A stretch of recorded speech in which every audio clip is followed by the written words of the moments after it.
Akashvani presents Morning News.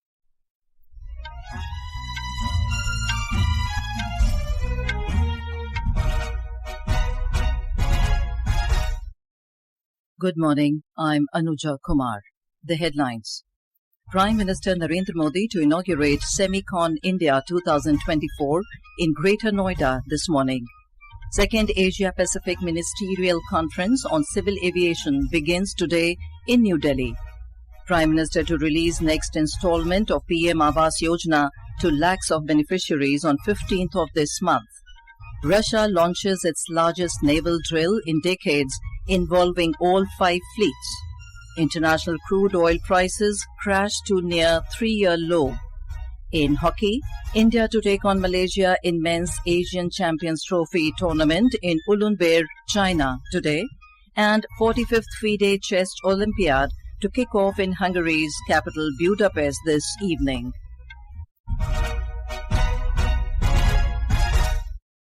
And now the news in detail. Prime Minister Narendra Modi will inaugurate SEMICON India 2024 in Greater Noida today. The theme of the 3-day event is Shaping the Semiconductor Future.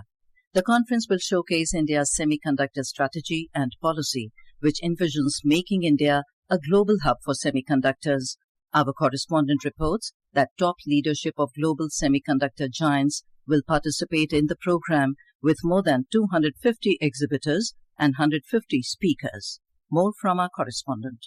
SEMICON India will witness participation of top leadership of global semiconductor giants. It will bring together global leaders, companies, and experts of the semiconductor industry. The conference will witness participation of more than 250 exhibitors and 150 speakers. India is committed to build the semiconductor manufacturing system and is leading the technology revolution with focus on electronics. Semiconductors have applications in nearly all sectors, including communication, defense, automobiles, and computing devices. India has a big role to play in the growth of global semiconductor sector, and SEMICON India will offer a platform to deliberate on various aspects shaping the semiconductor ecosystem in India. With Anand Kumar, Suparna Saikia, Akashvani News, Delhi. Earlier yesterday, the Prime Minister chaired the Semiconductor Executives Roundtable at his residence in New Delhi. He stressed that India has the capability to become a trusted partner in a diversified semiconductor supply chain. He said semiconductor is the basis of the digital age, and the day is not far when the semiconductor industry will be the bedrock for even the basic necessities. The Prime Minister emphasized that democracy and technology together can ensure the welfare of humanity. He assured the leaders that the Indian government will follow a predictable and stable policy regime and will continue to support the industry at every step. Top semiconductor CEOs spoke to media after meeting the Prime Minister and praised him for his leadership. Kurt Sievers, CEO NXP Semiconductors, said he is yet to meet a political leader with such a deep expertise in the semiconductor industry like Prime Minister Modi. Really excited and delighted by Prime Minister Modi's vision, consistency, and foresight into what is needed from a semiconductor industry ecosystem development perspective for India. Apart from all of that, I have to say, after speaking to many political leaders in the Western world, I haven't met a single one with such a deep expertise in our specific industry. Very impressive. Bob Pragada, CEO Jacobs, said Mr. Modi is elevating India on the global scale, and it is what both India and the world needs. That what the Prime Minister is doing right now to elevate India on the global scale is what not only India needs, but what the world needs for India to be at the forefront of the manufacturing renaissance that's about to happen. I think within the next decade that India can be a leader on the world scale.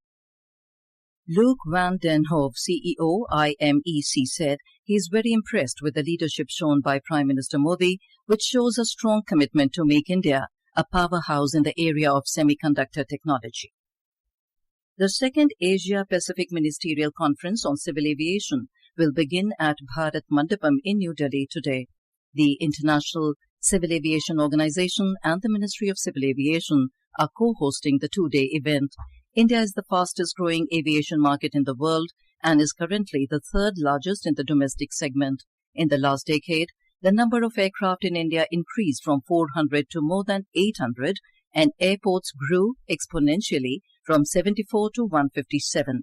The government's initiatives like Udan, Ude Desh Ka Aam Nagrik, have enhanced regional connectivity, ensuring that even remote areas are integrated into the aviation network.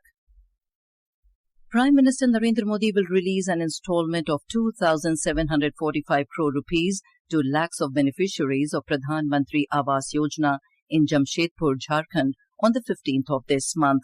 Union Minister for Rural Development Shivraj Singh Chauhan said this during a meeting of rural development ministers of states through video conferencing yesterday. Mr. Chauhan informed a large number of people will participate in the program and lakhs of people will join the program online. He said acceptance letters will also be distributed to all the targeted beneficiaries.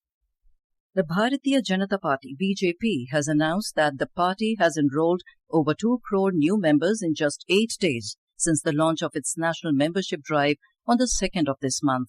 Prime Minister Narendra Modi inaugurated the drive by becoming the first member. In a statement, BJP General Secretary Vinod Tawade said BJP Chief JP Nadda, Union Home Minister Amit Shah, and General Secretary Organization BL Santosh reviewed the ongoing membership drive with the office bearers of 9 states separately. The Aam Aadmi Party released the third list of 11 candidates last night for the ensuing Haryana Assembly elections. The party has fielded Praveen Guskhani from Garhi Sampla Kiloi Assembly seat, while Mahendra Dahiya will contest from Jhajjar seat. Bhim Singh Rathi has been declared the party candidate from the Rador seat and Amar Singh from Nilokheri seat. Earlier in the day, the party released its second list of 9 candidates. On Monday, the party had announced the first list on 20 candidates. This is Akashvani giving you the news. For quick news updates around the clock, follow us on our X handle at AIR News Alerts. Russia has launched its largest naval drill in decades, involving all 5 fleets. The Ocean 2024, which began yesterday, will be held simultaneously in the Pacific and Arctic Oceans, as well as the Mediterranean, Caspian, and Baltic Seas. Russian President Vladimir Putin made the announcement during a virtual meeting, stressing the need for the country to be prepared for any scenario amid growing geopolitical tensions. The exercises will involve more than 400 battleships, submarines, and support vessels from the auxiliary fleet, along with over 120 aircraft and more than 90,000 personnel. China is also participating in the drills, contributing 4 vessels and 15 aircraft from the People's Liberation Army. Mr. Putin noted that representatives from 15 other nations were invited to observe the drills. U.S. Republican presidential candidate Donald Trump and Democrat Kamala Harris participated in a live television debate hosted by ABC Networks. Vice President Kamala Harris began by promoting her vision of an opportunity economy, while former President Donald Trump focused on linking Ms. Harris to issues related to undocumented immigrants. When asked whether Americans are better off now than they were 4 years ago, Ms. Harris discussed her plans to support families and small businesses, criticizing Mr. Trump for prioritizing tax cuts for billionaires and large corporations. My plan is to give a $50,000 tax deduction to startup small businesses, knowing they are part of the backbone of America's economy. My opponent, on the other hand, his plan is to do what he has done before, which is to provide a tax cut for billionaires and big corporations, which will result in $5 trillion to America's deficit. My opponent has a plan that I call the Trump's sales tax, which would be a 20% tax on everyday goods that you rely on to get through the month. Mr. Trump countered by denying claims that he intended to implement a nationwide sales tax, emphasizing instead his plan to raise tariffs on foreign imports. First of all, I have no sales tax. That's an incorrect statement. We're doing tariffs, so other countries are going to finally, after 75 years, pay us back for all that we've done for the world. And the tariff will be substantial in some cases. The debate took place 8 weeks before the election day across the U.S. Newly elected UN General Assembly UNGA President Phai Man Yang has called for deeper international cooperation to address pressing global challenges such as climate change, escalating conflicts, and a slowdown in sustainable development. Mr. Yang said this in his opening remarks at the commencement of the 79th session of UNGA in New York yesterday. Hailing from Cameroon, Mr. Yang was sworn in at the closing of the last session of the UNGA yesterday. International crude oil prices crashed to near three-year low yesterday, with the benchmark Brent crude futures sinking below $70 a barrel for the first time since December 2021. The drop came shortly after the Organization of Petroleum Exporting Countries and its allies, OPEC+, slashed its global oil demand forecast for 2024 and 2025.